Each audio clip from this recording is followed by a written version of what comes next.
ભાઈ ભાભી શું કરે છે જવાબનું સેશન ચાલુ કરીએ. બાઈક ઉપર ગયા હે ને હાય હું છું આર્યન. આ છે મારી નાની એવી દુનિયા જ્યાં ઓનલી ડ્રામા શાનુ મુની ના રહ્યો ને તમે પણ કોઈને બ્લોગ એ નથી સિરિયસ છે. હું નહીં, હું બનાવું બ્લોગ, તમે કરો laughter blog. Good afternoon વાઇટી family, કેમ છો? આશા રાખું છું કે તમે બધા આમ કહેવાય કે એકદમ મજામાં જશો. આપણે પણ એકદમ મજામાં જ છે અને ફરી પાછો આજે બ્લોગની શરૂઆત કરી દીધી છે અને આજે વાર થયો છે સોમવાર. આમ કહેવાય કે આજે ફરી પાછું મન થયું બ્લોગ બનાવવાનો એટલે આમ કહેવાય કે ફરી પાછું કરી દીધો ચાલુ. તો તમારા બધાનું સ્વાગત છે આપણા આજના નવા બ્લોગમાં. અને વેધરની વાત કરવામાં આવે ને તો વેધરમાં તો આમ કહેવાય કે સુરત દાદા હાથ દી તો થઈ ગયા છે કે સ્ટ્રાઇક ઉપર ગયા છે અને સ્ટ્રાઇક ઉપર ગયા છે હાથ દી છે. આવું વાતાવરણ છે, આવું હાથ દીથી આવું નવું વાતાવરણ છે. વચ્ચે કેક વરસાદના રેડા આવે એટલે અમારી દેશી ભાષામાં કહીએ તો રેડી બેડી ક્યારેક ક્યારેક આવે. અને દાદા તો આમ કહેવાય કે રજા ઉપર છે. દાદા હવે નીકળો યાર. આગળ નીકળ્યા હતા ઘડીક વાર પહેલાં, 2 મિનિટ પહેલાં મેં વિડીયો ચાલુ કર્યો એટલે દાદા પાછા હતાઈ ગયા વાદળ. દાદા આમ કરવાનું છે યાર, હાવ મારી યાર આવું છે ભાઈ. અને આજે બ્લોગની શરૂઆત બપોરે કામે કરી તો કે કાંઈ હતું નહીં કન્ટેન્ટ કરવા બતાવવા જેવું અને આમ ફરી પાછી ઈચ્છા થઈ કે બ્લોગ બનાવો એટલે ચાલુ કરી દીધો. તમે બધા ટુ બી કન્ટિન્યુ બની રહ્યો બ્લોગમાં. હવે આપણે અહીંથી જઈશું શોપ ઉપર અને કંઈક કરીશું કોમેડી થોડી ઘણી, તો ટુ બી કન્ટિન્યુ. તો મિત્રો આપણે જતા હતા શોરૂમે મસ્ત મજાના. તો આ ભાઈ રસ્તામાં ક્યાંકથી મળી ગયા મને. ક્યાં ગયા હતા ભાઈ તમે? તારું બેગ ક્યાં? મને ખબર આમ જાન ત્યાં પડ્યું છે. આ કા ઉપર વયું ગયું? હા, શું કર્યું સ્કૂલ આવીને મને કહેતો? ફાઈટ શું કરે તું? આ આલેવા સાટુ અહીંયા નથી ચાટવાની, વાડીએ ચાટવાની. ભણવામાં ને બાકી ગીત કરવાનું હે. ફેમિલી ફાઇનલી આપણે આપણા ઠેકાણે પહોંચી ગયા છીએ અને અહીંયા પોતાની વેત તારીખમાં જોયું ને તો કે 7 અને મહિનો તો કે જુલાઈ એટલે કે 7/7 એટલે શું થાય આપણી દેશી ભાષામાં આમ 7/7 હે એટલે કે તારીખે એમ કે હું તારી હાયર છું, બ્લોગ બનાવી કે.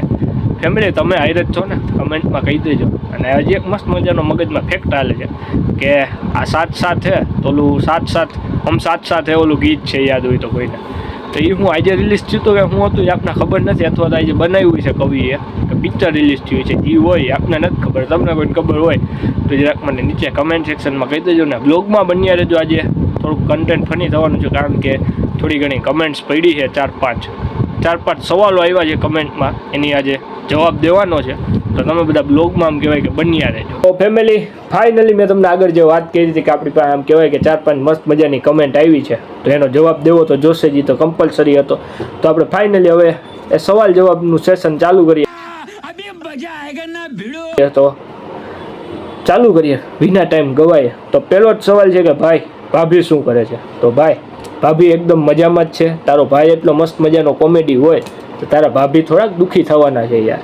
પણ ફરક એટલો છે કે મને નથી ખબર એ ક્યાં છે ને એને નથી ખબર કે હું ક્યાં છું. બરોબર ભાઈ? તને ખબર હોય તો જરાક હું તને મને પર્સનલમાં DM કરી દે એટલે હું તને મારો બાયોડેટા આપી એને જરાક દઈ દેજે ને એટલે તારો ભાઈ વહેલો હાર ગોઠવાઈ જાય. બરોબર?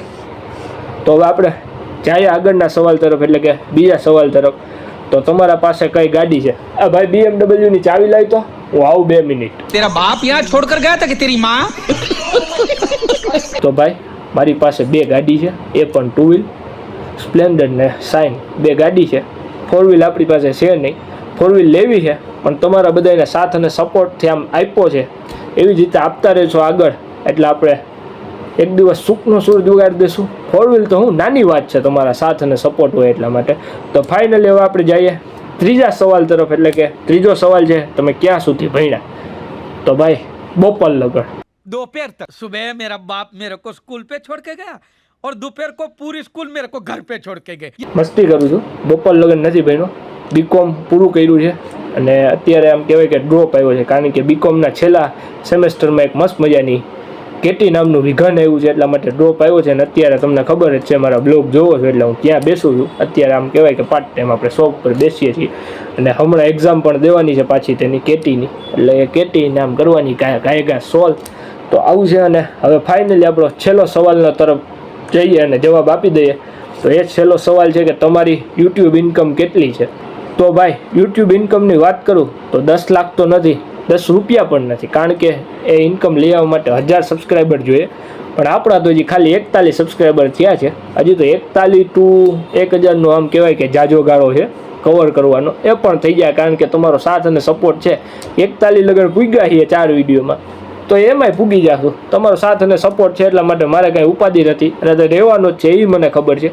અને તમને ખબર છે કે આપણે મસ્ત મજાના કોમેડી અને ભરપૂર કન્ટેન્ટ લઈ આવીએ છીએ ફનીથી. તો એ બધું જોવા તમને ખબર જ છે કે આપણે ડેઈલી જો કોમેડી બ્લોગ નાખીએ છીએ. પ્રેન્કે ક્યારેક થઈ જાય છે ચાલુ બ્લોગે. ચેલેન્જ એ આવશે, હજી વાર છે ચેલેન્જ આવવાનું, એ પણ આવવાનું છે. એ બધું આવવાનું છે ફની એટલે કે કોમેડી ટાઈપમાં. તો આપણી ચેનલને સબસ્ક્રાઈબ કરી દેજો, અને સાથે આપેલું બેલ આઇકન પણ આમ કહેવાય કે ઘંટડી મારીને પ્રેસ કરી દેજો, બરાબર. તમારી સ્ક્રીનમાં ધૂંબો મારીને પ્રેસ કરી દેજો, બહુ ન મારતા પછી સ્ક્રીન તૂટી જાય. મને કે આર્યનભાઈ સ્ક્રીન તૂટી ગઈ.